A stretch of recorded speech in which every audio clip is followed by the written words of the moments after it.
예배 자리에, 기도의 자리에 나오신 여러분들 환영합니다. 우리 좌우에 계신 분들 얼굴 보면서 함께 인사하겠습니다. 잘 오셨습니다. 하나님의 은혜를 머금고 돌아가실 수 있기를 바랍니다. 오늘은 드디어 에베소서 1장의 마지막 날입니다. 그동안 수고하셨습니다. 하지만 에베소서가 몇 장까지 있죠? 6장까지 있습니다. 우리 6장까지 마지막까지 힘내셨으면 좋겠습니다. 오늘 드디어 1장의 마지막 날입니다. 사도 바울이요 기도합니다. 하나님, 에베소 교회 성도들의 영안을 열어주십시오. 기도합니다. 세상에서 살아가지만 저들이 세상에서 바라봐야 할 것들을 바라보며 살아가게 하여 주옵소서. 우리의 표어처럼 그리스도와 함께 위의 것을 찾을 수 있는 눈을 열어주옵소서라고 기도합니다. 저들의 영안이 하나님께서 그들의 눈을 밝혀주셔서 그들의 영안이 회복되기를 원합니다. 기도합니다. 그러면서요 사도 바울이 구체적으로 3가지를 놓고 기도합니다. 그래서 18절부터 구체적으로 이 3가지를 볼 수 있게 해달라고 기도합니다. 에베소 성도들의 영안이 밝아져서 이 3가지를 볼 수 있게 해달라 기도합니다. 우리 18절 말씀을 함께 읽겠습니다. 너희 마음의 눈이 밝히사 그의 부르심의 소망이 무엇이며 성도 안에서 그 기업의 영광의 풍성함이 무엇이며. 자, 무엇을 놓고 기도합니까? 너희의 마음의 눈을 밝히사. 첫 번째, 그의 부르심의 소망이 무엇이며, 두 번째, 그 기업의 영광의 풍성함이 무엇이며, 세 번째는 19절 말씀 함께 읽겠습니다. 19절입니다. 그의 힘의 위력으로 역사하심을 따라 믿는 우리에게 베푸신 능력의 지극히 크심이 어떠한 것을 너희로 알게 하시기를 구하노라. 그러니까 세 번째는 우리에게 베푸신 능력의 지극히 크심이 어떠한 것인지를 보기를 원하나이다 라고 기도합니다. 바울이 이 3가지를 위해서 기도합니다. 하나님, 에베소 성도들의 그 눈을 영안을 열어주셔서요 첫 번째, 그 부르심의 소망이 무엇인지 보게 해주시고요, 두 번째, 그 기업의 영광의 풍성함이 무엇인지 보게 해주십시오. 그리고 세 번째, 하나님이 베푸신 능력이 지극히 크심을 깨닫게 그 눈을 영안을 열어주십시오 라고 기도합니다. 자, 그럼 이 3가지가 무엇을 의미하는지 우리가 알아야겠죠. 첫 번째, 그 부르심의 소망이 무엇입니까? 이 내용은 우리가 잘 알고 있습니다. 우리가 14절까지 말씀을 통해서 반복해서 읽어본 말씀입니다. 하나님께서 창세전에 우리를 택정하시고 예정하셨습니다. 어머니의 태중에 있기 전에 우리가 의인인지 악인인지 구분도 되지 않는 태중에 있을 때 하나님께서 우리를 이미 선택하셨습니다. 그리고 예정하셨습니다. 무엇을 예정하시기로요?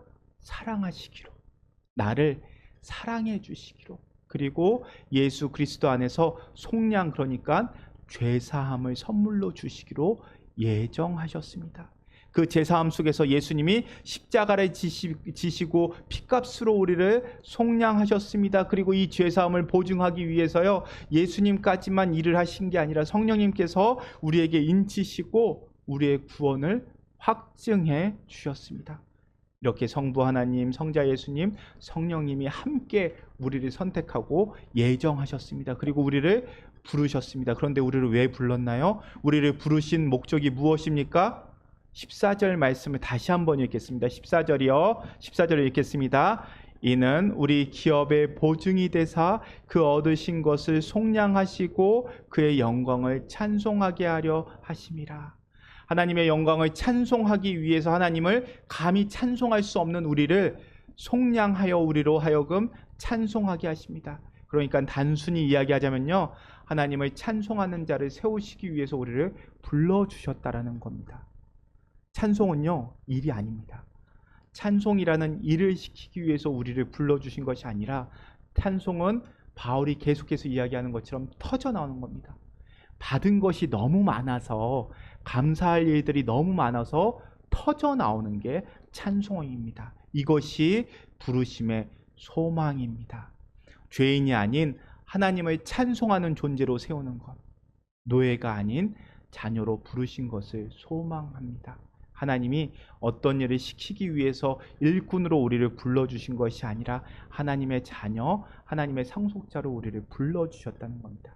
나중에 자세히 알려드리겠지만요, 예배와 제사가 다른 것은요, 예배는요 무엇을 받으러 나오는 게 아닙니다.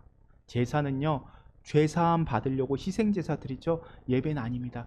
이미 받은 것 감사해서 찬양하러, 그 기쁨 올려드리려고 나오는 자리가 예배의 자리입니다. 그래서요, 우리 김재승 집사님이 2부 예배 때 항상 찬양으로 우리를 인도하면서 예배를 시작하는 겁니다. 예배를 부르면서 찬양으로 예배를 시작하는 이유가 그겁니다. 우리가 찬양하기 위해서 예배 드리는 겁니다. 하나님 기쁘시게 하기 위해서 예배 드리는 겁니다. 그러면서 하나님을 만나는 자리가 예배의 자리입니다. 자, 이렇게 바울이 이것을 깨닫기 위해서 기도하고 있습니다. 하나님, 저들의 눈을 영안을 밝혀주셔서 그 부르심의 소망이 얼마나 크고 값진 일인가를 깨닫게 해주십시오. 기도하고 있습니다. 사랑하는 우리 제일교회 성도 여러분들도요, 눈을 떠서 하나님의 자녀가 된 특권을 볼 수 있다면 우리는 이 세상에 있는 것을 부러워하지 않게 됩니다. 왜 우리가 하나님을 믿고 구원받은 자녀라고 하면서 하나님과 세상을 동시에 섬기는 걸까요? 그것은 이 하나님 나라의 특권을 보지 못하기 때문입니다. 하나님 나라의 위협을 받은 하나님의 자녀의 특권인지 우리가 정확하게 보지 못하기 때문에 구원받았다라는 확신은 있지만 이 땅에 눈에 보이는 것을 봤을 때 거기에 자꾸 현혹되고 미혹되는 것입니다. 그래서 사도 바울이 이야기합니다. 영안의 눈을 떠서 보게 된다면 에베소 지역의 자랑거리들이 세상의 자랑거리들이 눈에 들어오지 않는다는 겁니다. 세상의 즐거움, 부와 명예, 그리고 쾌락, 하나님이 주시는 은혜와 소망에 비교할 바가 되지 못한다는 것을 알게 되는 것이 영안이 떠지는 겁니다. 우리를 하나님의 자녀로 불러주셨는데 그 자녀됨의 특권이 얼마나 큰지 눈을 열어서 그것을 볼 수 있다면 우리는 세상 가운데 흔들림 없이 믿음의 생활을 할 수 있다는 것입니다. 우리 제일교회 성도님들도요, 영안의 눈이 밝아져서 하나님의 이 자녀됨의 부르심의 소망이 얼마나 가치 있는 것인가를 깊이 깨닫게 되기를 주님의 이름으로 축원합니다. 그리고 두 번째로 기도하고 있는 중보기도의 제목이 영안을 떠서 보기 원하는 게 그 기업의 영광의 풍성함을 보기를 원하는 겁니다. 그것이 무엇인지를 살펴보겠습니다. 우리 18절 말씀을 다시 한번 읽습니다. 18절입니다. 너희 마음의 눈을 밝히사 그의 부르심의 소망이 무엇이며 성도 안에서 그 기업의 영광의 풍성함이 무엇이며. 자, 그 기업의 영광의 풍성함을 쉽게 풀어서 이야기하자면요, 하나님의 영광스러운 기업, 그러니까 상속이 얼마나 풍성한지를 보게 되기를 원한다는 뜻입니다. 다시 말씀드릴게요. 하나님의 영광의 상속이 얼마나 풍성한지를 보기를 원한다는 뜻입니다. 우리가 상속받을 것이 얼마나 크고 대단한가, 그것을 볼 수 있기 위해서 우리의 영안이 열려야 한다는 것입니다. 하나님의 선택을 잊고 예수 그리스도의 속량, 죄사함의 은총을 받은 정도, 그리고 우리가 받게 될 그 풍성한 기업, 하나님의 상속이 준비되어 있다는 것입니다. 그런데 그 상속을 눈으로 볼 수 있다면 깨닫게 되고 이제는 세상의 어떤 것과 견줄 수 없다는 것을 알게 된다면 우리는 다른 곳에 세상에 눈을 돌리지 않습니다. 이렇게 하나님께서 우리에게 예비하신 상속은요, 크게 두 가지로 설명할 수 있습니다. 첫 번째는요, 우리 힘으로 해결할 수 없는 죄의 문제를 해결해 주셨다는 겁니다. 그리고 두 번째는요, 이것이 중요합니다. 하나님 나라입니다. 하나님 나라가 우리 것입니다. 천국이 우리 것입니다. 지난주 앞부분에서 살펴봤듯이 하나님 나라를 기업으로 주셨다는 것은요, 곧 하나님 나라를 우리에게 유산으로 주셨다는 겁니다. 말은 맡은 재물만 주는 것이고요, 여기서 말하는 기업이라는 단어는요, 유산만 주는 것이 아니라 부모의 성품과 재능과 기질까지도 물려받았다는 겁니다. 이것을 신학적으로 표현하자면은 하나님의 성품에 참여한다라고 표현합니다. 그러니까 우리가 하나님 성품에 참여한 자가 되었습니다. 자, 하나님께서 하나님 나라를 우리에게 선물로 주셨습니다. 그것만으로 감사한데 하나님의 성품, 신과 같은 성품을 우리에게 참여할 수 있게 해주십니다. 그것을 눈으로 보게 된다면 우리는 말로 할 수 없는 영광 속에서 살아가게 된다는 겁니다. 하나님 나라의 상속자가 되셨으면 이제 하나님 나라 사람답게 살아가야 합니다.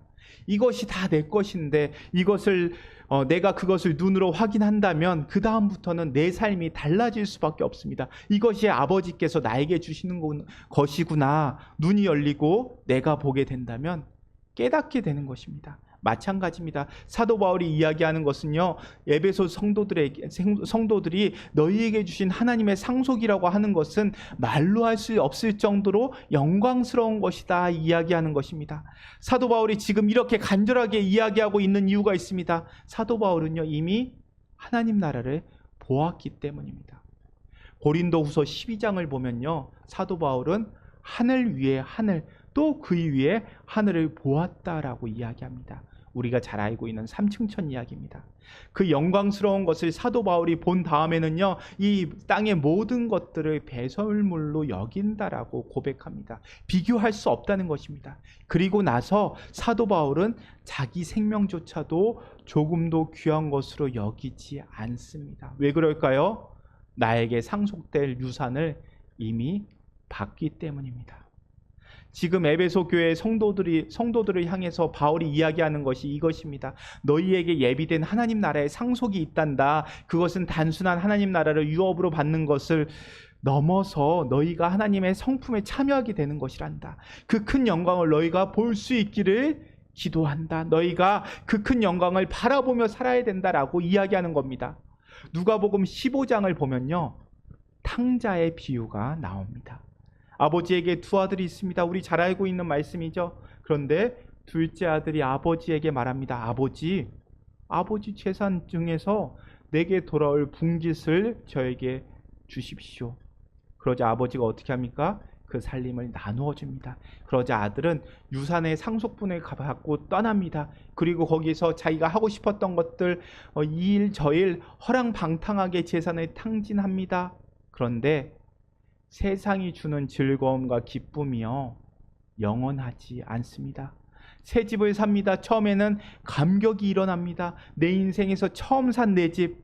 그런데 시간이 조금씩 지나면 어떻게 됩니까? 먼저 감격이 사라집니다. 그리고요, 점점 집이 낡아가는 게 보입니다. 이곳저곳이 고장이 납니다. 그리고 점점 더 다른 더 좋은 집들이, 신축들이 눈에 들어옵니다. 그리고 그렇게 이 땅이 주는 기쁨에는요, 한계가 있습니다. 그리고 그 한계에 부딪혔을 때 이 아들은 자기가 가진 것을 다 탕진하고 나서 결국 돼지치는 일을 하게 됩니다. 유대교 신앙에서요, 유대교에서 돼지라고 하는 것은요, 가증히 여기는 짐승입니다. 부정한 짐승입니다. 그런데 돼지치는 일까지 하게 된 것입니다. 그렇게 돼지치는 일까지 하게 되어서 그렇게 그 일까지 하는데도요, 먹을 것이 없어서 돼지에 먹인 쥐업 열매를 빼앗아 먹게 됩니다. 그런데 이마저도 먹고 사는 것이 어려워집니다. 그러자 둘째 아들이 누가 생각이 납니까? 아버지가 생각이 납니다. 그런데 거기서 그 아버지를 떠올리는 그 순간 탕자의 구원이 시작됩니다. 절망의 자리에서 탕자는요, 아버지를 생각합니다. 아버지에게 가면 나를 노예로라도 받아주실 텐데. 그리고 아버지께로 돌아옵니다. 그때 아버지는 어떻게 하고 계십니까? 집 밖에 나와서요, 탕자가 언제 돌아오나 기다리고 계십니다. 혹여나 오늘이나 내일이나 올까 기다리고 계십니다. 그리고 저 먼 곳에서 초라한 모습으로 다가오는 아들을 알아보고 반겨주십니다. 아들을 향해 달려나와 아들을 품에 안고 입을 맞추고 가장 좋은 옷을 입혀주십니다. 이것은요, 아들의 신분이 바뀌었다는 것입니다. 세상의 아들에서 이제는 아버지의 아들로, 이제는 먹고 살 것 걱정하는 일꾼이 아니라 모든 것을 가진 아버지의 아들로 바뀌었다는 것입니다. 그리고 손에 반지를 끼워줍니다. 이 반지의 의미는요, 권력을 상징합니다. 이제는 내가 세상의 아들이 아니라 모든 것을 가진 아버지의 아들로 살아가게 될 것이다 라는 것을 말해줍니다. 그런데요, 모든 것을 다 회복했는데 이것을 못마땅하게 여기는 사람이 있습니다. 그 사람이 누굴까요? 첫째 아들, 탕자의 형입니다. 큰아들 입장에서는요, 아버지 옆에서 성실히 그 자리를 지켰는데 그날도 성실히 일하고 돌아왔는데 잔치 소리가 들립니다.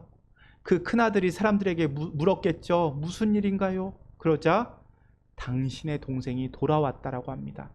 그런데 동생이 돌아왔으면 기뻐해야 하는데 형의 모습이 어떻습니까? 기뻐하지 않습니다. 그리고 아버지에게 뭐라고 이야기하냐면요. 아버지, 나는 죽도록 아버지를 위해서 일했는데 나를 위해서는 염소 새끼 한 마리도 잡지 않으시고 모든 것을 다 탕진한 이 아들을 위해서는 이 잔치를 벌이는 것이 웬 말입니까? 그때 아버지께서 뭐라고 말씀하시나요? 우리 귀찮아도 누가복음 15장 31절 함께 찾아보겠습니다. 누가복음 15장 31절 말씀입니다. 누가복음 15장 31절입니다. 31절 찾으셨나요? 누가복음 15장 31절입니다. 121쪽 함께 읽겠습니다. 아버지가 이르되 너는 항상 나와 함께 있으니 내 것이 다 내 것이로되. 자, 아버지의 것이 다 누구 것이라고 합니까? 큰아들 것입니다. 그런데 큰아들은 상속의 풍성함을 알지 못했던 것입니다.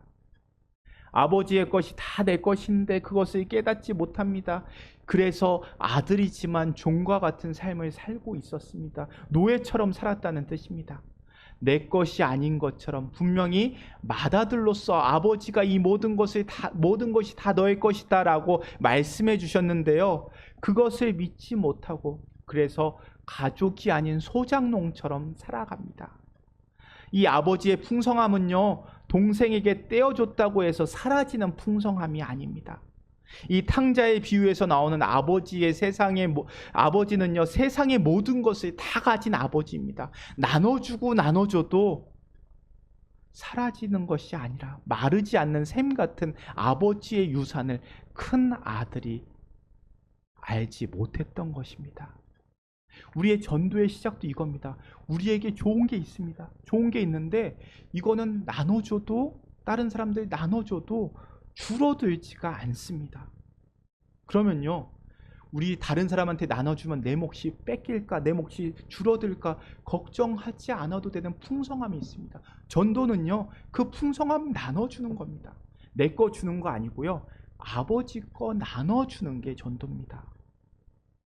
마찬가지입니다. 이 상속은요, 우리가 받은 이 하나님 나라의 상속은요, 아무리 나눠줘도요 부족함이 없는 풍성한 상속임을 우리가 깨달아야 합니다. 그래서 이 큰아들이 아버지 앞에서 불평합니다. 아버지를 원망합니다. 아버지의 노예와 같은 삶을 살게 됩니다. 이게 무슨 말입니까? 하나님께서는 우리를 일시키려고 부르신 것이 아닌데 이 큰아들은요, 아버지께 순종하지만 아버지의 아들이 아니라 노예와 같은 삶을 살아가게 됩니다. 하나님이 우리에게 베푸실 영광스러운 상속이 얼마나 풍성한지를 우리가 안다면요, 얼마나 그것이 존귀한지를 안다면 우리는 지금 이 땅의 것을 부러워하지 않고 살게 됩니다. 그것을 볼 수 있는 눈을 누가 열어줘야 한다고요? 하나님께서 열어주시는 겁니다. 그것을 영안이 열렸다라고 표현합니다. 하나님 나라를 유업으로 볼 수 있는 사람은요, 죽음도 두려워하지 않습니다. 자, 스데반 집사가 어떻게 순교합니까? 복음을 증거하다가 돌에 맞아서 순교합니다. 그런데 스데반은요, 복음을 증거하기 전에 성령이 충만하여서 하늘을 바라봅니다. 그때 스데반의 영안이 열리면서 하나님이 영광 중에 서 계신 것을 보게 됩니다. 그리고 그 옆에 부활하신 예수님이 부활의 몸을 덧입고 서 계신 것을 보게 됩니다. 그러한 하나님과 예수님의 모습을 본 스데반이요, 사람들에게 증언합니다. 그런데 사람들이요, 귀를 막고요, 스데반을 향해서 돌을 던집니다.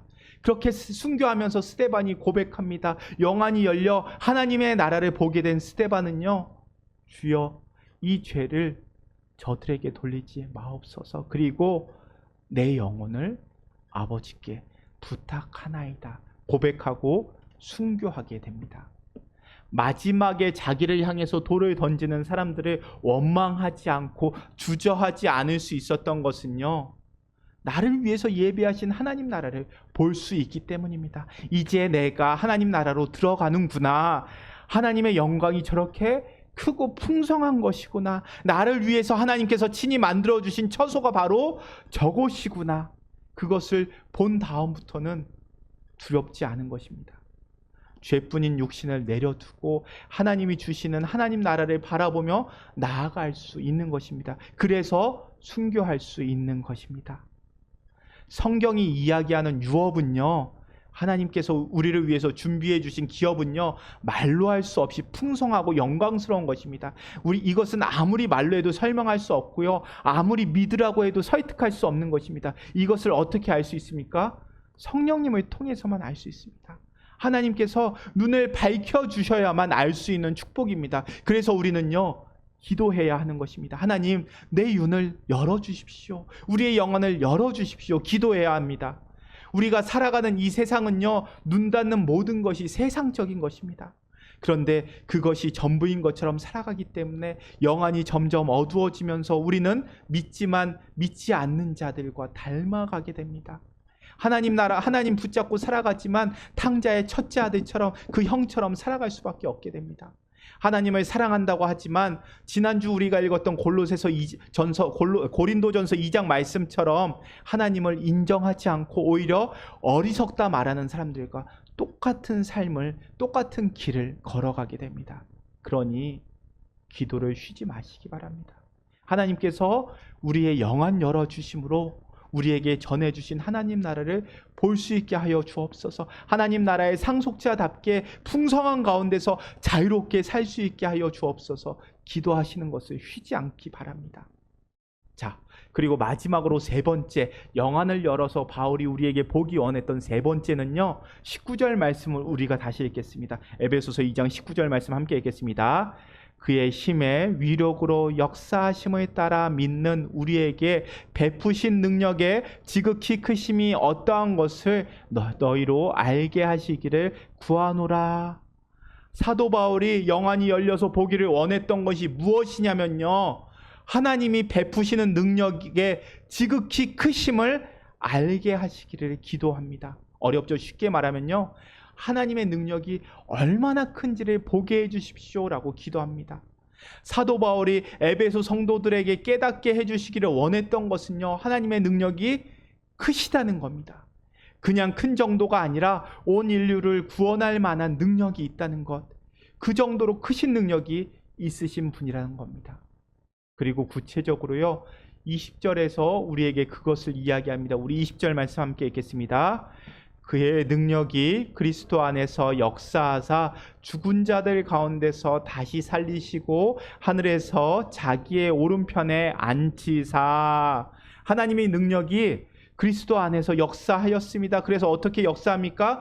죽은 자 가운데서 예수님을 다시 살리십니다. 하나님의 능력은요, 죽은 자를 다시 살리시는 능력입니다. 예수님께서 십자가에 못 박혀 죽으셨습니다. 우리의 죄를 덧입고 그 죄를 대신해서 죽으셨습니다. 그런데 하나님께서 어떻게 하십니까? 예수님을 죽음의 자리에서 부활의 능력으로 다시 살리신 것입니다. 세상의 가장 큰 세력인 죽음을 이겨낼 수 있는 능력이 하나님께 있습니다. 예수 그리스도를 하늘로 끌어올리신 그 능력이 하나님께 있습니다. 그리고 하나님의 보좌 우편에 앉히셔서 하나님과 동등한 능력을 주시고 온 만물을 그 발 아래에 두고 통치하게 만드십니다. 누구의 능력으로요? 하나님의 능력으로 말미암아. 하나님의 능력이 이렇게 크다는 겁니다. 그런데 이 하나님의 능력이요, 예수님에게만 능력을 발휘한다면은 우리가 무슨 상관이겠습니까? 우리가 뭐하러 기도하겠습니까? 그런데 이 능력이 누구에게까지 이어지냐면요, 우리에게까지 이어진다라는 뜻입니다. 우리 조금 넘어서 에베소서 2장 5절 6절 말씀을 함께 읽겠습니다. 물로 죽은 우리를 그리스도와 함께 살리셨고 너희는 은혜로 구원을 받은 것이라. 또 함께 일으키사 그리스도 예수 안에서 함께 하늘에 앉히시니. 자, 우리를 그리스도와 함께 살리셨고 가로 안에 뭐라고 이야기합니까? 너희는 은혜로 구원을 받았다라고 이야기합니다. 그러니까 너희가 잘해서 구원받은 것이 아니라 은혜로 받았다라고 이야기합니다. 예수님을 죽은 자 가운데서 살리신 것처럼 우리도 함께 일어날 것이다라고 이야기합니다. 그리고 5절과 6절에서 함께라는 단어가 나옵니다. 함께라는 단어가 몇 번 나옵니까? 3번 나옵니다. 함께 죽은 자 가운데서 살리셨고요. 함께 일으키사 함께 하늘에 앉히십니다. 놀라운 이야기입니다. 하나님께서 예수 그리스도를 죽은 자 가운데서 살리신 것은 이해가 됩니다. 성부 하나님께서 성자 예수님을 살리시고 하늘로 끌어올리셨습니다. 그리고 하나님과 동등된 능력을 주셨습니다. 그리고 만물을 그 발 아래에 복종하게 하시고요. 만물을 통치하게 하셨습니다. 그런데 그 능력을 누구에게까지 주신다고요? 그 함께에 누가 들어갑니까? 우리에게까지 주셨다는 것입니다. 우리가 죽음을 두려워할 필요가 없는 이유가 바로 여기 있는 것입니다. 부활의 능력으로요, 하나님께서 죽은 자 가운데서 우리를 살리신 것입니다. 더 나아가 우리를 하나님의 보좌에 우편까지 끌어올리실 것입니다. 그리고 거기서요, 하나님과 함께 영원히 하나님의 성품에 참여하게 하십니다. 여러분, 이 사실을 믿으실 수 있기를 바랍니다. 이것을 믿는 것은요, 하나님께서 마음을 주셔야 합니다. 하나님께서 영안을 열어주셔야 되는 것입니다. 신앙생활을 오래 했어도요, 내가 성령 충만함을 받지 않는다면요, 이 사실이 믿어지지가 않습니다. 이 구절을 읽어도요, 마음속에 들어오지가 않습니다. 그런데요, 이것이 믿어지지 않는다면 부활의 능력이 내 능력이 아닌 것입니다. 지금 에베소 성도를 향해서 사도 바울이 정말 안타까운 심정으로 이야기하는 것이 이것입니다. 너희는 이 땅이 전부인 것인 양 살아서는 안 된다고. 지금 눈에 보이는 것이 전부가 아니라고. 에베소 교회에서 신앙을 포기하고 배교하고 세상으로 달려가는 사람들이 많지만 하나님께서 저들의 눈을 밝히 열어주셔서 예수님께서 십자가에 못 박혀 죽으셨지만 사흘 만에 부활하시고 40일 동안 사람들의 눈에 보이시다가 많은 사람들이 보는 그 눈앞에서 하늘로 끌어올려 주신 것처럼 우리가 그렇게 하늘에 앉게 될 것이다 라고 에베소 성도들에게 그리고 우리들에게 이야기하는 것입니다.